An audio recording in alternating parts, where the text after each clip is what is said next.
Hello, everybody. Welcome back to the Semi-Professional Academic Podcast. As always, I'm your host with the most credits on my Netflix account that I need to probably go through and watch. And joining me today is a beautiful soul, one of the best basketball players from Southern Indiana, in my humble opinion, and a true light to everyone she meets, Katrina Christian, or as I call her, Kat. Kat, thank you so much for joining us today on the podcast. Of course, I'm excited to be here. Thank you, thank you. And Kat, for those who don't know, you and I kind of go like way back, really. Yes. Been friends, since we were eighth graders, ninth graders, maybe even way before then. I don't know. We've been friends for a very long time. Way back, way back. And I'm sure you probably don't remember this because it's Okay. one of my most embarrassing moments ever. Kat is a stellar athlete, and we'll talk about that in a little bit. But like, despite what everyone may think, I once ran track. It was a horrible mistake, but I ran the hurdles, and I remember Kat was like watching us on the side, watching us because like our schools were like competing against each other. And I was warming up, and I just full on tripped and face planted into the turf on the ground. And I was so embarrassed. And Kat, keep in mind, Kat like had her own team to worry about. She had herself to worry about. But she came up to me and she was like, "Hey, like, are you all right?"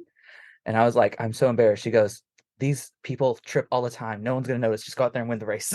I do not remember that. I remember that like I think we were like in eighth grade or something. Uh-huh. And I was so embarrassed because like I I was the only person from my school in the race, and Mhm. B, like I've always been a bigger person, so everyone expected me to like be horrible anyway. So I'm just like, oh my God. And Kat just like really showed me like that little, just the slightest bit of compassion. And it meant the world to me. And like, Aw. and I did win the race. So you hoes can step out of line. Period. But yeah, That I did not remember that. That's so sweet. Aw. Well, I'm glad I could touch you back when I was in, that area of my life. I didn't know that I would, go on and do the stuff I'm doing now. So here we are. yeah. But But while we're like kind of on topic, and like I know I kind of like talked about it a little bit, but would you mind just telling everybody who may not be familiar with you, like where you're from and just a little bit of background info about you?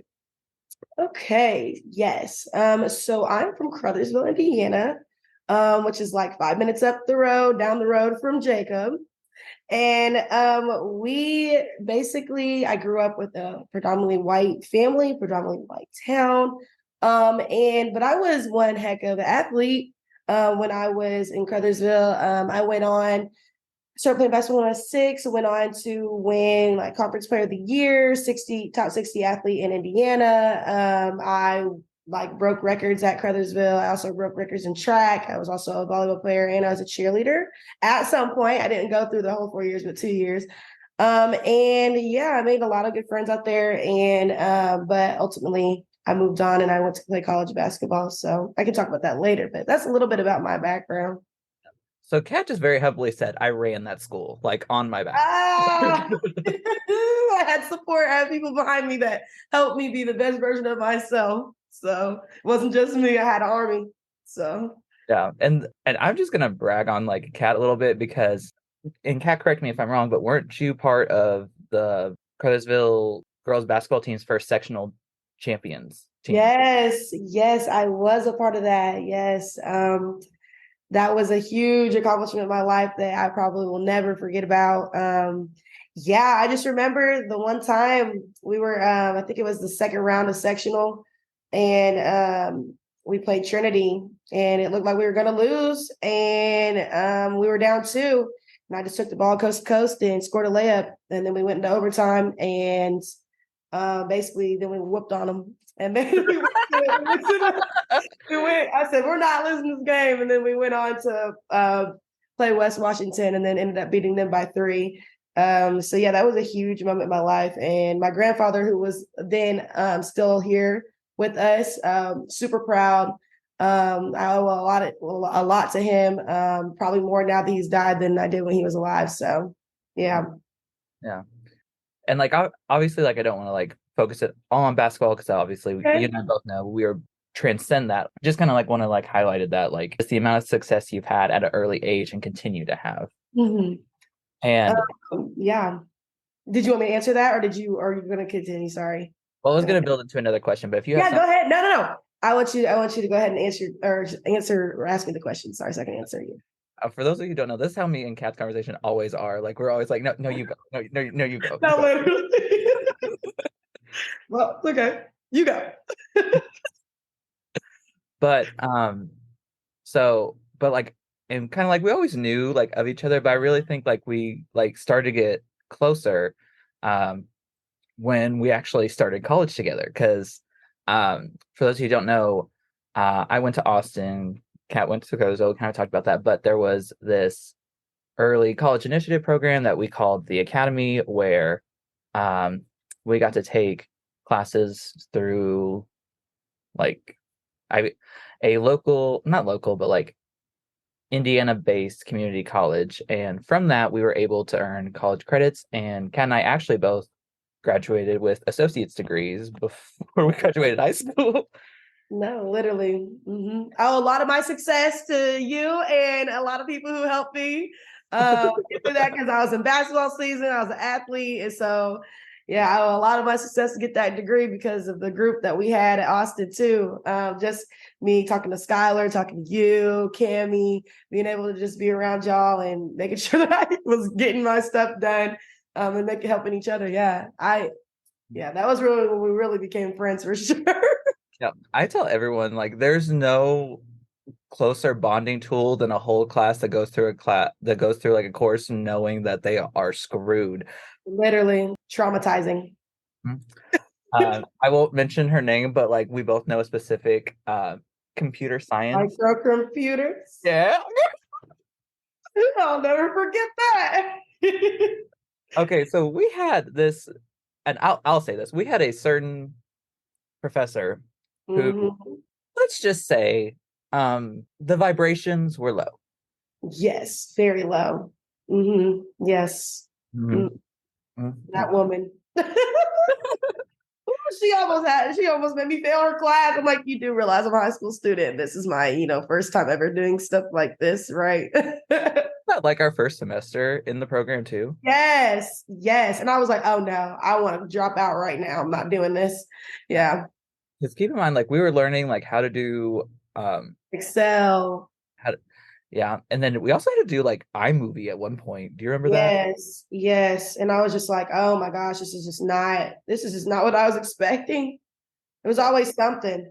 And I still don't remember anything from her class, and I still don't know how to use Excel like that. So let's be for real.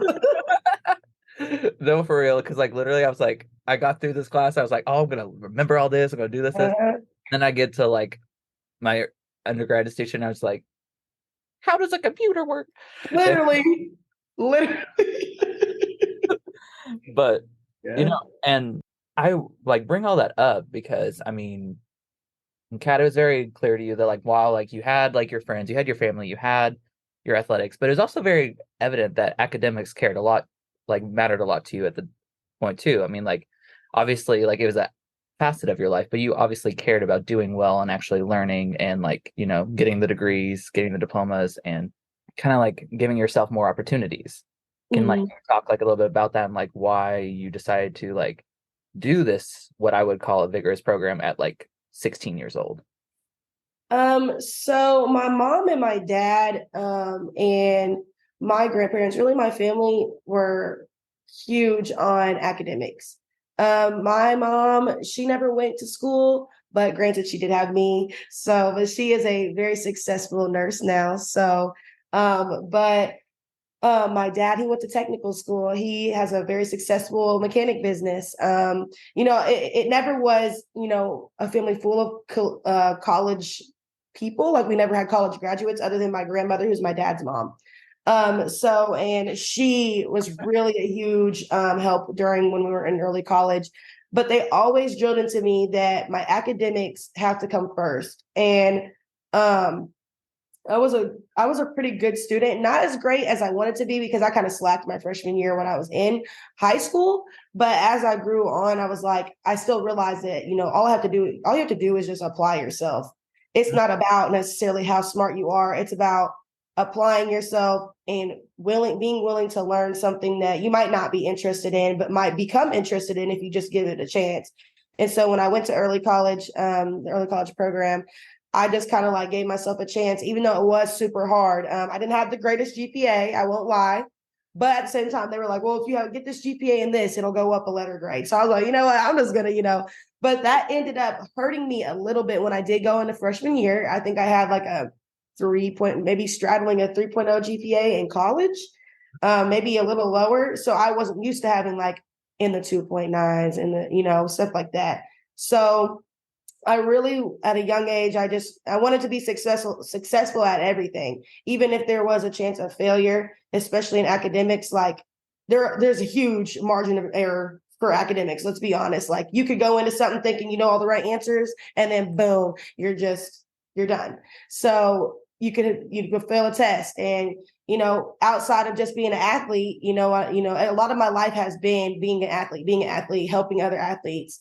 And I mean, I'm sure it's going to take up a lot of my life in general, but school is really like, you fail as an athlete constantly. You fail, you miss shots, you miss layups, you miss a defensive assignment, you don't do it, you miss something in transition, you do, but in school, you fail a lot too. And so, you just have to like be like, oh crap, like I'm slacking in this class a little bit. Let me study a little bit more. So there are failures, but there are a lot of gains, and getting to know not only yourself, but the criteria that's in front of you. So that's why I kind of just did that. So I was really, I've always been a great student, but yeah, that's the main reason I wanted to challenge myself to be better in all areas. So yeah.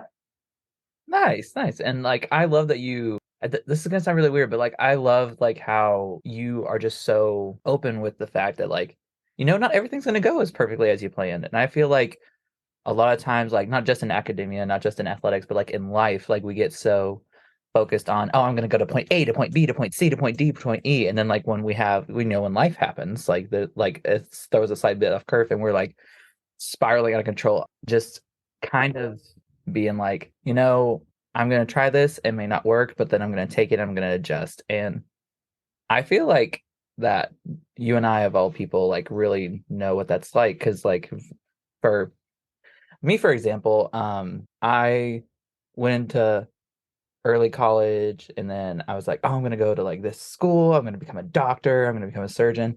And then, needless to say, like I failed my first chemistry exam in my entire life, and I was just like, oh, well, like, I guess I'm getting that humbling a little quicker in life than I thought I was going to.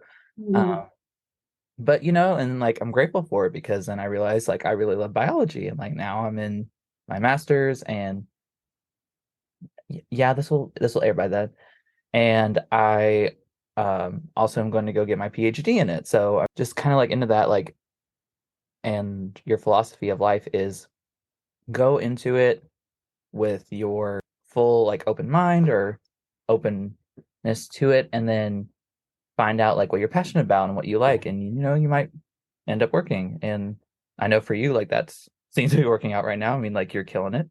Mhm. Yeah, I will piggyback on kind of what you just said.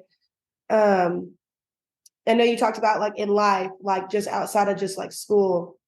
I want to be so transparent right now, guys. I was a stellar athlete. Like I was a Division 1 athlete. I was very, very good at basketball and what I did. But when I got to school outside of academics, which academics has never really caused me a problem other than my freshman year, and I'll explain that. Freshman year is very challenging. I'll give you that. On top of being a Division 1 athlete, you're pretty much a full-time student on top of an athlete. For me, I got sidetracked. I came in with a different coaching staff that didn't recruit me. I had nowhere to go. So when I got there, I was already down one. So when I got there, I didn't really like the coaching staff that I got in with. They didn't really, welcome me. Once my parents left, it was just a switch flipped. And I started to really, really be miserable at that school. And so because of that, I focused, I went to an all-white school when I was in Crothersville, okay? I've never been around Black men. I've never been around Hispanic men. I've never been around men that have the same skin color as me. So I'm like, wow, my eyes are so open to like boys and all the different types of boys. And, so I got into a relationship my freshman year of college. Don't do it. I'm warning you, don't do it. It's not going to last. You have 4 years of college, plus maybe a master's degree. You're not going to find somebody until you get out of school. And maybe not, you might find somebody if you're lucky. Don't let me discourage you. But young women, I'm telling you right now, stay away from the boys, focus on your school. If you're an athlete, focus on your sport and your friends and your nutrition, okay? But I got messed up with this boy. And my life, like I just said, I'm a great athlete. I'm doing what I'm supposed to be doing. I'm killing it. I'm going to condition. I'm killing it. But I got wrapped up in this boy, and guys, I ended up getting pregnant when I was a freshman. I ended up getting pregnant. I was on birth control, but I ended up getting pregnant, and the pregnancy was a tubular pregnancy, which is also known as an ectopic pregnancy, and I almost died. So, if you think from where I was at my senior year to I graduated May, so we go May, June, July, August, September, October. 5 months can change your entire life. I went 5 months out of high school, and I ended up pregnant and almost died, literally. So my whole life, the trajectory of my life and my basketball career completely changed. Like when Jacob was talking about that and being able to take the punches where they come, I'm an 18-year-old child still. I don't care if you say you're 18, you're still a baby, and that you're your mom and dad's baby. You just came out the womb. Okay? You just moved out of their house, okay? Yeah. If you're 18 years old, you're still a child. I'm an 18-year-old child, a young woman, not even really getting that woman title yet, but a young woman, lost, confused, don't know where to go, pregnant, just had a surgery, mentally and emotionally, physically just messed up in the head, couldn't even play basketball. So I took a mental health red shirt for my freshman year, and I stopped playing. I released myself from the team. Really, it was a lot to do with like a lot that happened. I'm still in the process of grieving and forgiveness for those people who really did what they did at Eastern Illinois University. But I am a better person now because of it.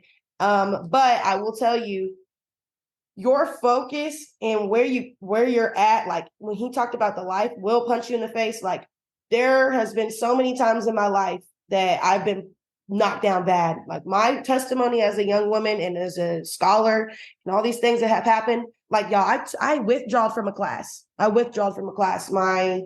think it was my junior year, and that would never have happened. So then I'm playing this year. I ruptured my Achilles. Like, come on. I've been hit multiple times. Like, I'm just telling y'all, no matter what comes your way, whether it's you in academia, if you are a collegiate athlete, life is going to hit you, and it's all about how you bounce back from those things. So yeah, I just wanted to, preach a little bit. Yeah. Amen. Yeah. Testify. Yes. But on a real note, Kat, like, and I've talked about this before, but just thank you for your transparency. And I feel like a lot of time in life and academia, and especially as marginalized people, like we're expected to just kind of like, oh, like it's fine, because like we live in a society that wasn't really meant to like acknowledge the kind of, and I'll just say it, like the failings it has for people who don't fit that standard. And while I hate that you went through all that, I really do thank you for opening up and really just being completely honest with your story. And I just feel like a lot of people can relate to that, but aren't given an outlet or a platform to really be like, this was what happened. It was awful, but this is how I'm healing and I'm grieving and I'm moving on with my life. Mm-hmm. Yeah, thank you. I appreciate that. Thank you. No problem. That kind of like brings me into my next question that I have. So, Kat, like as we kind of like discussed, we went to a very white area of Southern Indiana. Very homophobic, but it's not about me right now. That's okay. I'm there with you. I understand. So, if you're comfortable, would you mind like going into like just like the mental state of like going from like an all white area to like having more people who looked like you, whether it be like on your athletics, your social circles, or like just even in the classroom? Yes, I would love to. So yeah, like Jacob said, I grew up, my whole family was white. I did not have any ties to my father. So there you go. That's already a stereotypical thing of a black child not having a dad, a black father in the household. But I did have a dad who stepped up. He wasn't my stepdad, he's the dad that stepped up. I love that line. Yes, he has, got me through so many things. He's provided for me. So I love him and I call him dad. So but yeah, I grew up, I did face a lot of racism in Crothersville. But I also had amazing, amazing people. One of those people was Linda Myers. She's the FFA teacher and organizer over there at Crothersville. She is literally was my literal rock while I was at Crothersville. Cheryl Merritt, my track coach, was amazing to me while I was there. I had some great people who like really believed in me while I was in Southern Indiana. Another one, Steve Springer, he passed away when I was a freshman in high school, but he believed in my athletic ability. And I was best friends with his daughter. We still talk to this day. He was huge in the belief that he had in me from somebody who was a different color than me. And, it never really mattered. It never really came into my mind that, when I was in high school, I didn't realize how big of an issue racism really was when I was in high school, because at this point, I look back at pictures of me, and I'm not saying that there's a stereotype of how a white woman is supposed to look, or a black woman is supposed to look, or a black woman is supposed to speak, or a black woman is supposed to do certain things. But looking back and the things that I used to wear, the things that I used to do, the way that I used to carry myself, I was raised to have the tools of a white woman, trying to navigate the tools as a black woman in America, but also I'm also mixed. My mom is white, so my biological father is black. So I went through a lot of hardship of that when I got into college, of realizing I didn't realize that I was what was fully going on until 2020 when George Floyd was killed. And I didn't fully understand myself. And I went through a huge identity crisis as a junior, going into my junior year of college, trying to figure out, like, am I white or am I black? And so it was really, I suffered a lot with that. And because of that, I'm not trying to get off topic, but I'm a writer too. And so I write a lot of my feelings. I write a lot of my things down. So I'm in the process of writing this book called Mixed Emotions that I'm trying to have out by hopefully July of this year. Maybe even in a couple months. But basically I just went through a lot. And then so when I transferred, I went to school in Illinois, Eastern Illinois. It's right by Chicago, like not even maybe 2.5 hours from Chicago. So a lot of people come to Eastern Illinois from Chicago, the St. Louis areas. So when I got there, I was like, whoa, people who look like me. I don't know what to do. And when I was talking about the boys too, I was like, whoa, black men, whoa, Hispanic men, like all these different types of men. And I don't even know what to do with myself. So, but it was just like when I got there, my best friend, Allie B, I used to despise Allie B because he used to be like, he used to come up to me and make fun of me all the time because he's like, Kat, you don't even know what this movie is called. You don't even know what this is. And like he would like question me on my blackness as a black woman. And I would get so ticked. And I was like, what is going on? Like, so it really made me start questioning myself of like, dang, like, am I like, I don't even count as a white woman. I don't even count as a black woman. So I'm sitting here like, what the heck? So I mean, that was the first year that, my best friend Vui, she cut all my hair off. Like my hair was damaged. I had a relaxer when I was younger. I had curls, and my mom obviously like didn't know better, and neither did I. And I wanted my hair to be straight. So what you do is you put a chemical on your hair and it straightens your hair permanently. And not permanently, but it's like a perm that lasts for like 6 weeks. So I wanted my hair to straighten better. And as over time, it just started to break off. So my best friend, she was like, nope, we're not doing the damage anymore. I'm going to cut your hair off. I'm going to teach you how to do your edges. I'm going to teach you how to do your makeup. I'm going to teach you. And she literally, she's from Zimbabwe. So she's from a whole different country, and she's helping me, she's from Texas, and she's helping me trying to get my life together as a black woman. So yeah, it was a lot. And then now Fast forward, I transferred from Eastern Illinois to Lakeland College, had a great year there. Transferred from Lakeland College in Illinois all the way to Rogers State University. Graduated this past May with my degree in communications, and thank you. And I decided that I want to go to a HBCU. And HBCU is a historically Black college or university. I want to go to a HBCU because I need to grow. I need to grow as a Black woman. I need to be around other Black women, other Black men, other Black faculty administration. I need to be on a team with Black women. I need to be able to navigate through life. I need to be able to understand, other people and who look like me because I didn't grow up that way. So now, as you see, I go to Langston University. And I have, since I've been at Langston, I have been a basketball player. I joined a historically D9 sorority.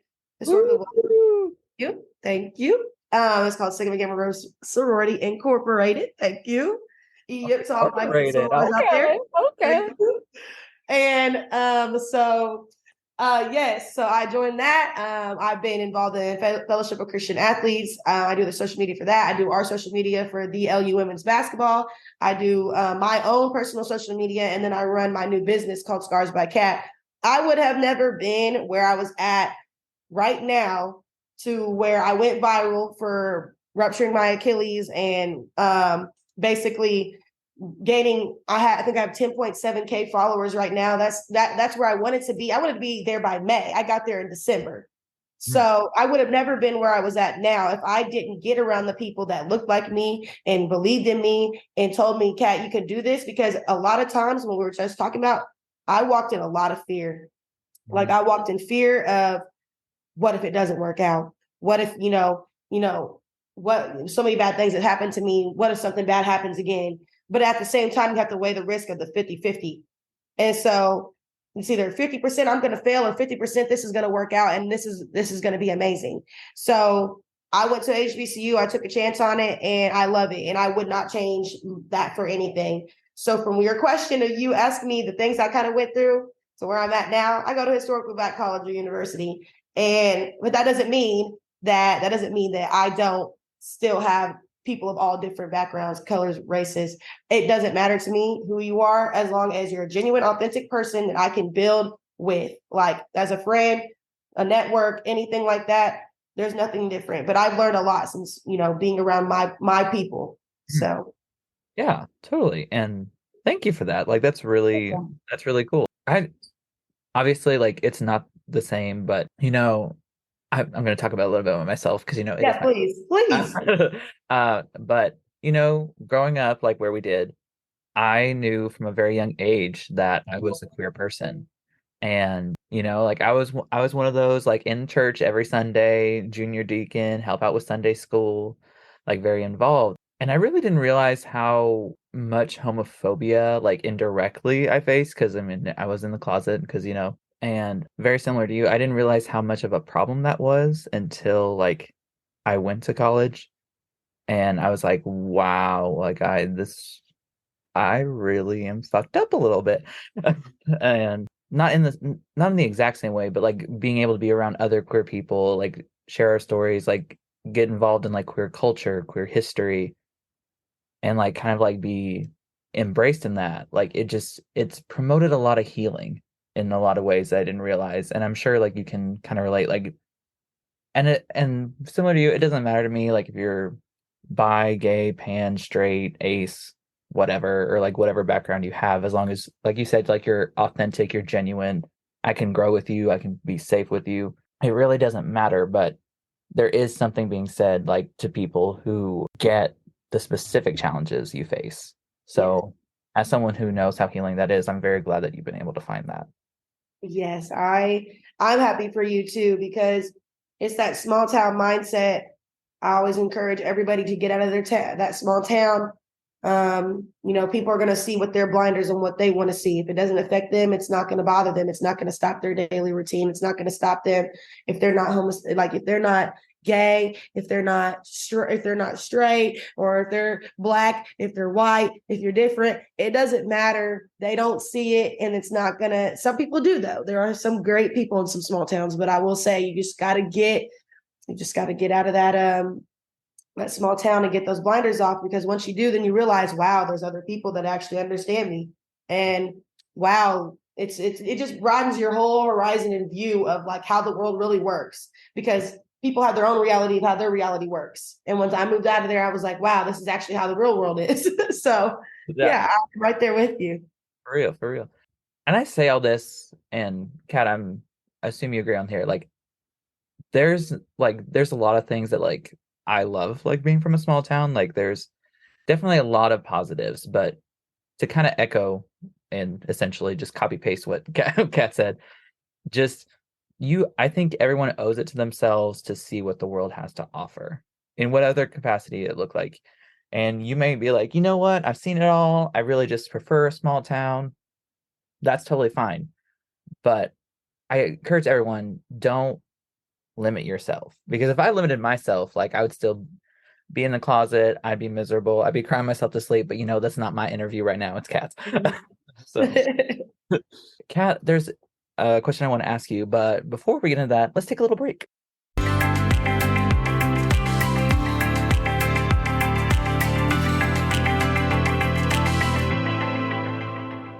And we are back. So Katrina, the question that I wanted to ask you was, we know that in early college, you and I both went to people, so I know this fact. No one come for me in the comments, even though it's a audio only podcast. Ain't no one coming in the comments. We majored in general studies, and then recently you graduated with your bachelor's in communications. Can you talk to us a little bit more about your current university, which is Langston, and like your studies and how like what's your focus right now academic wise? Yes. So when I graduated with my degree from Rogers State in communications, radio, and television, I realized the only reason, like right now, I wanted to get my master's, but the only reason right now I'm pursuing my master's was because I was playing basketball. I had one more year to play, and I was like, I might as well just start my master's and, get into it. But I didn't want to continue on in communications, because communication only has a few fields to go into, and I didn't want to do research and theory, and I just hate that stuff. So Right. it's just not something that I was passionate about. So I decided to look into Langston. And before I even knew I was going to play basketball anyway, I was going to Langston. Like I knew I was going to Langston, and I knew I was going to go, get my master's degree, but I wanted to play. It was just me talking to the coach. So I decided to go into business, and it's really called entrepreneurial studies. It's a 33-hour program. Yep, a 33-hour program, and I'll be graduated in May of next year, 2024. So basically, I've only had to take like 9 credit hours a semester online. It's not super strenuous. I do have an accounting class though. I'm a little nervous about that because math is not my strong suit. But basically, I decided to get my degree in business because I already had my communications degree. I already had like kind of understood the background of like product place, timing, all the different things, all the different 4Ps, the difference between business and communications is really like meets in the middle. And so I wanted to learn more in depth about business because I wanted to start my own business. And so as I've been in entrepreneurial studies, I realized I'm so glad I picked this. And so I started my own business. I'm working on getting my LLC, working on getting my certification for everything else. I started my Etsy. I set up my Linktree. So I was like, if I'm going to go to school for something, I'm going to start something, so that as I'm starting something, I'm going to learn the ins and outs of how I've started something. And Mm-hmm. I also have people around me who've started their own LLCs, who've been helping me. So basically, yeah, I've just been working on that, and I started this brand. It's like wristbands, this brown wristband on my wrist. It says, scars won't break me. And on the back, it says, scars don't make me. So what I was just recently just talking about is like the things that have happened to me in my life. They might have changed the trajectory of my life, but it's not what makes me. Like people will fall so different off the topic of the victimization and victimize themselves from things that they went through and be like, this is all I am. my ectopic pregnancy is all I am. That's all that's happened to me. That's made me who I am. That's who I am now, is just a damaged, battered woman who has, and that's not true, because I'm so much more than that. And my scars, they might have changed the trajectory and they might have made me the woman that I am, but they're not me. Mm-hmm. And so that's the difference, because the only way that scars can make you the person that you are today is how you heal through them. And so that was pretty much the reason why I decided to make this brand. And off the topic, what I was talking about, going to school and what I'm trying to get into now, that is the primary reason of why I came to Langston. And Langston has provided me the tools, not only to pursue my identity as a Black woman. And look, my nail's broken, I'm ticked, but by the way, we have amazing lash techs and nail techs here on campus. So I get my nails done for pretty cheap for great quality. Anyways, but anyways, yes, we have a lot of young Black entrepreneurs on campus too, starting their own things. And I was like, you know what? I want to start my own business, and I want to go to Langston, and I want to get into business, and I want to be a businesswoman, and I want to have my degree in radio and television, so I know how to edit videos. I want to be good at everything. I want to be good at a little something everywhere. So I have my marketing. I can do advertising. I can do sales. I can do anything like that I want to do, because I came to Langston. So in my previous education. So yeah. Awesome. I love this. I love and there's like, just, you can just tell by your voice like how passionate you are, and like how like almost like excited you are, just like to have all these opportunities in front of you. And I don't care what anyone is studying or like what they're doing, when you have a genuine passion and excitement for everything, like I love that. I just love where you're like, this is what I'm doing, this is how I'm gonna do it, this is what I'm doing, da, da, da, da. Right. You can't fake that. And like I just feel like there's like so much like genuine love for and passion for like what you're doing. And it's just, oh, I love it. I love it. I love it all. So, Kat, as a student athlete and just as a student in general, what has been like, in your opinion, like something that you have struggled, not really necessarily struggled with, but faced the most adversity from in academia? Or what would you like to change about it? Like the number one thing, like you got to write the whole academia protocol book, whatever you want to say, and you got to be like, no, not this. Okay, so your question is, as a student athlete, like what was my challenges, and what would I want to change, like within academics? Yeah, or just like as a student, or but like I know you have like your own unique perspective, and I love hearing it. Yes. So for academics and as a student athlete, it can be very challenging to meet deadlines. Mm, I feel like professors need to be a little bit more lenient, mhm. not just on student athletes, but students in general, because Yeah. they used to be one too.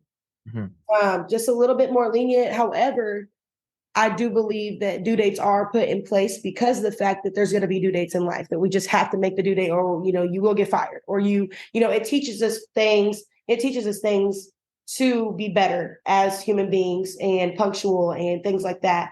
However, I know for myself as a student athlete, like, time management is a thing. Like you should be able to manage your time enough to where you can, be able to finish your work at a specific amount of time before it's due. And I do that now. I'm way better at that now. But when you're full-fledged, full-time athlete, and you're barely getting any sleep, and you're barely getting food that you need, and you're barely doing this and all the different things, like it really just comes down to empathy. I feel like some professors don't really have as much empathy as normal for students. I also don't like extra charging for things that don't need to be charged. Like I also don't like, I don't know, I feel like teachers should be better at trying to build relationships with their students so that they understand their students, so that they don't feel like a student is trying to get one up on them. Mhm. Like I think that there should be a better student teacher relationship. Mhm. Uh, but that's just my thoughts on it. There's so many probably other things that I probably could talk about that have been a struggle for me.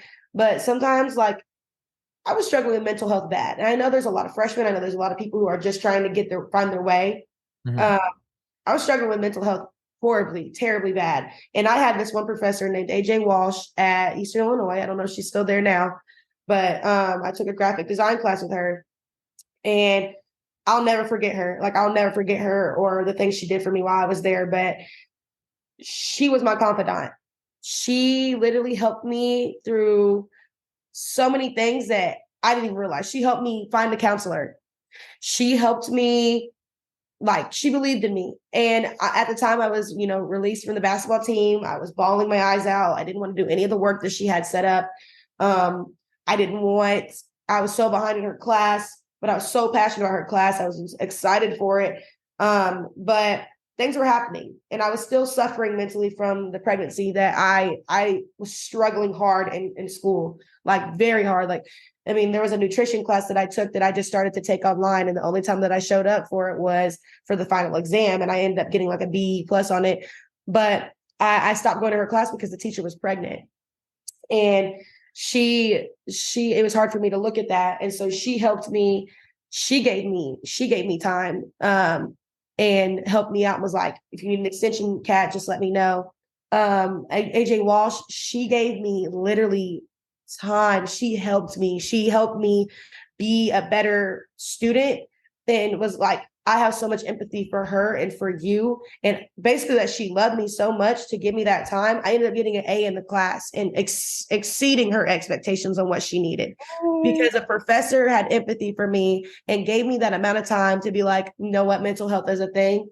And this person is seriously struggling. Let me help. And so that's something that I wish that, would change. I know there's a strict protocol and there's a basis that needs to be taught for professors. And I know they have their own lives and they have a lot of stuff going on that they have to compartmentalize between their students and their job and their personal life. But being a student, a college student, is hard. Having no money is hard. Not having a job is hard. Like, not knowing what you want to do in life is hard. Like, so having those professors that really understand that, okay, this is going to be hard, but let me help you, is huge to me. And so, yeah, AJ Walsh, wherever you are, woman, ma'am, professor, I love you. And I'll never forget you, because I've turned into a freaking rock star of a woman because of you. So yeah. Period. I love that. And just to like touch on that, like, since I've started teaching classes because that's part of like how I get my thing paid for. Underpaid, by the way, pay your professors more. I'm dead. But no, I totally see that. And I agree with you a lot. Like, there needs to be, just as a whole, and like, don't get me wrong, like, I've met some amazing professors as well, but there needs to be, kind of like you said, there needs to be like that bridge between professors and students a little bit more. But like, also, like, and this is like to students, as a current student, as someone who's in undergrad, who's going to be a student for another 3 years after this, talk to people, like, let them in, be vulnerable with what's going on in your life. Because believe me, like, and some people are assholes, and some professors are assholes. That's just the thing. But like, you just gotta take that chance and like let them know what's going on, because they can't help you unless you give them that in to you. Yep, right there. And kind of like to Kat's whole story, Kat, like you said, like, you found a lot of healing and a lot of peace and a lot of growth through your vulnerability. And I just think everyone deserves happiness, and you get that by being vulnerable. So allow yourself the peace of vulnerability. Yeah. Did you want me to talk? Do you want to talk about that, or did you want to ask a question? Whatever you want to do. Okay. It's just a touch on that, just real quick. If I'm interrupting, I'm so sorry. But I get a lot of my vulnerability from, I don't know what God did when he created me, but he gave me this huge heart. Like, I'm not gonna lie, y'all, my feelings do get hurt a lot, because I learned over time as a 24-year-old woman, and I'm still learning and still boundary setting as we speak, that you cannot expect yourself out of people, because everybody is different. And I have realized that. And my feelings, I'd be like, why is he treating me like that? Like, why are they not giving me an extension? Because they know that I'm hurting right now. I can't bring myself to do this assignment. I just can't bring myself to do this and that, because they're hurting me and they're hurting my feelings. They're not giving me any grace. They don't see me. my biggest problem was when people didn't see me. Like, you don't see me standing here with my good heart, all the things that I've done for you. This, at the same time, people never ask those things of you. Let's be for real. Mm-hmm. Some people do not ask for, and a lot of people say, I've never asked for you to do those things. It's just having a good heart. And then I also, I'm not even trying to be like a Bible pusher right now, because I believe in my God. I do. And I have everything, I still am working on my relationship with God and everything else. So I'm not a perfect person. No, he never called anybody to be, but in the Bible, he says, don't stop doing good, because if you have time to do something good for somebody, and you don't do it because you're lazy, or you don't want to get up out of the bed, or you don't feel like being vulnerable right now, or sometimes you might not be there mentally to help somebody, but sometimes just being there to listen, like, is huge. And the biggest thing that I'll tell people is, one thing that I've learned, rather than just talking about myself all the time so people can understand me, is sometimes you need to ask people, hey, do you have a minute to listen? I just need you to listen right now. I just need to be vulnerable with you, and I just need you to listen rather than give me some advice right now, because sometimes people are just not there to, be there for you. But on the track of vulnerability, back to where I'm at, don't be afraid to be vulnerable because you're afraid of the person rejecting you. Don't be afraid to be vulnerable because of the fact that you're afraid of somebody coming in and just, destroying you. Nobody can come in and destroy anything you've built if you don't let them. Mm-hmm. So it doesn't mean that you have to have a huge wall up. You could have a fence, you could have a gate with a code on it. You choose who you let in to be vulnerable to. You don't have to be vulnerable to everybody. Me, on the other hand, I believe that there's strength in my transparency and my vulnerability. So if you feel like you want to speak to everybody, there might be, listen, you could speak to 100 people and there might be 25 of them that didn't like what you said, but you already reached the other part of them. Mm-hmm. So you can't worry about, the 25 people didn't like what I said, or 25 people didn't like my post, or, this post didn't get enough likes, or, my professor didn't like what I wrote and they gave me a D.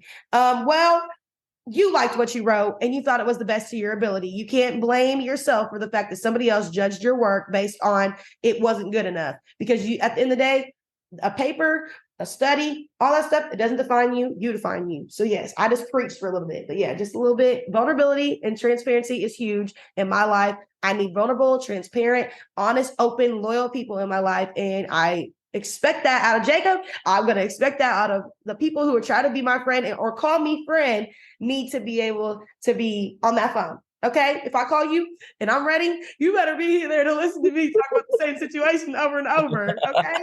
Okay. Listen, I'm done. I'm not talking anymore. But yeah, that was it. Sorry.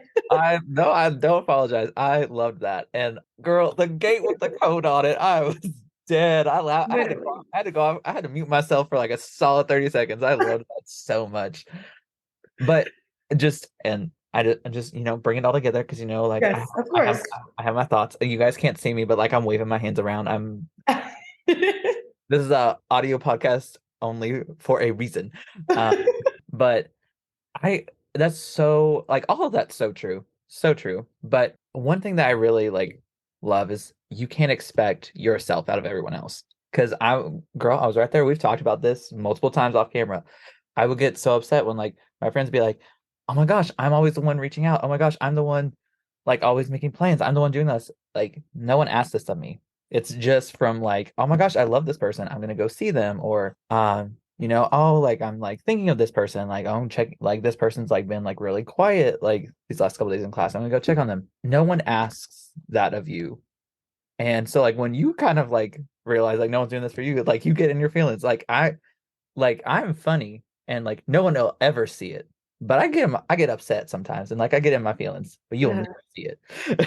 Yeah. But no, and like I love that. And I just think like go and like building off that, like with your boundary setting, you owe it to yourself to, and like this is to everybody, by the way, like you owe it to yourself to be 100% honest with how you're feeling, how you're processing, what you're going through. Not everyone gets to be behind the scenes. And that's no matter what happens to you in life, because we don't always control what happens. You control who gets to see that side of you. And it might be a delayed launch, and be like, okay, VIP only, then everybody come in, and that's fine. but hiding does not equal strength. Mm-hmm. And strength comes from allowing yourself to feel everything. Mm-hmm. But at the end of the day, always put yourself first. And if people can't get on board with you healing, you taking your time, or like being honest and vulnerable and listening to you when you really need them, I mean, cut them off, trim them like a bad fatty steak. Literally. Yes, I'm right there. Right Yeah. there with you. Yeah. See, Kat, this is like one of the great things I love. For those of you who don't know, like me and Kat's conversations, 90% of the time is like, yeah, oh, Sometimes it's just eye movement, and we're just like, Literally. Jacob got me out of a relationship. Like he was telling me, like, that man is not good for you, or that woman is not good for you. Literally telling me some real good, it was the woman yeah. before that I was talking to. And you're just like, yeah, no, that's not giving what it's supposed to give. And I was like, yeah, you're right. Let me cut her off. I'm out of here. And Yeah. I'm so much healthier because of that. So my vulnerability and transparency with Jacob, because I trusted in his voice, allowed me to be better. Yeah. So Yeah. yes, thank And you. no problem, no problem, no problem. And like Kat and I have talked about it because I feel like we have like very similar personalities in some ways. Mhm. And I said, and like people have come up to Kat, people come up to me and be like, sometimes I don't want your opinion because you'll tell me what it honestly is, and I'm just not in the mood to hear it. And like I just want you to Right. get on board with me. And I'm just like, don't waste my time. Just 10 minutes. Yeah. Go. We're wrapping this up. We just having some fun now. But like get going into like all this healing, everything. Honestly, girl, I feel like we've like touched like on every aspect of mental health. We're doing so good, honestly. Literally. And we're giving this to you for free. For free. You're welcome, America and Canada and Germany. But my Venmo will be listed below because we got rent to pay. I'm dead. Well, I mean, like Oh, you do have rent to pay. Come on now. yeah, I mean, like the Lord said, give. The Lord never said give for free, 100%. Show me the Bible Oh, verse. God. Show me the Bible verse. No, Free all really. the time. Yes. But anyways, yeah. Me and Kat are the same. That's really where we were Yeah, at. We were just yeah, kind yeah. of Cat's just like me, if I was like athletic and successful. next. I'm not playing with you. Uh, Anyways. I know. Anyway, for real, but we're running out of time. But like Cat, I speak for everyone in the studio today, which is just me. Uh Thank you so much for joining us today. It's always a pleasure to have you and just a light of my life. Thank you. Oh, I appreciate it. Thank you for asking me to come. I love talking with you, and I love, giving my little 2 cents on, making the right decisions. Sometimes I don't make the right decisions at 24. I'm still learning and growing. But I mean, life is a learning and growing process. College only lasts for so long. If y'all are feeling like giving up, don't. I almost gave up on basketball and school, almost moved back to Indiana. Please, I'm not coming back there. But yes. So don't give up on yourself, even when it does feel like it's hard and you can't see the end of the road. I mean, I didn't think I was ever going to graduate college. I've been in college. I was in college for 5 years and I ended up graduating. Don't give up on yourself. If I can leave you with a couple other things, what I kind of wrap up what I said, be vulnerable, be transparent, be open to new possibilities, new things. And don't move in fear, move in belief of yourself. That's still something I'm learning every day. Like, I can't believe like I actually graduated and I saw it in front of my eyes. I can't believe I actually started a business and I'm seeing it in front of my eyes. Like, there's so many things that you have opportunities to do. Just believe in yourself, and everything will come to you the way that you want it to. So yeah, thank you for having me. Thank you. I'm honestly that's probably going to be the title of the episode. Don't move in fear, move in belief of yourself. I swear the episodes of these just write themselves in like the last 5 minutes every single time. It's Aw, I it love it. Yeah, I'm very, very Jacob style, like Gray and Tim be like, we'll figure it out at the end, like it always does. Right. I'm excited to see it. I'm excited to see, or hear it. Yeah. And excited to share it with everybody whenever you finish. No. So, And Kat will obviously have them like listed below in the description, but where can people follow you in like your journey through academia and life? So I have my main Instagram page. You guys can follow me at Katrina A Christian. Katrina like the hurricane and Christian like the religion. So spelled just the same. Yes, but and then if y'all ever want to invest in my brand is Scars, Scars by BY Cat Kat. And you guys can follow those are both on Instagram. And if you want to keep up with my basketball, just follow me on my regular page. I'm still coming back from a couple things. But yeah, that's my social medias. You can follow me on there and I'll follow you back. I don't care if I have 10.7K followers. I'm not bougie and I'm not Hollywood or like everybody says. I'm not. I'll follow you back. Wait, people say you're Hollywood? Yes, they're like, oh, she's famous now. She's like, that's not even true. I am literally still myself. I don't care how much money I get or how much clout I get. I will still be Katrina Christian. Okay. Period. I could be. I honestly, I feel like you would be like the billionaire who still eats Kraft mac and cheese. Literally, Yeah, because I would be that girl. I would 100% be that guy. Like, I would not be the girl to be wearing Louis V and all that Prada. I would probably be wearing Ross and Fashion Nova and Shein and all those other brands. Like, that's me. Amazon cart full. Like, that's me. Yeah, So, period. But yeah. thank you again for being here, and to everyone at home. I really got to come up with an outro for these things. All right. And thank you all for watching. Be sure to follow. And you know what? I just think me not having an outro will be the outro at this point. Like, like we're seven episodes in. No. All right. But thank you all. Have a good night. Bye. Bye.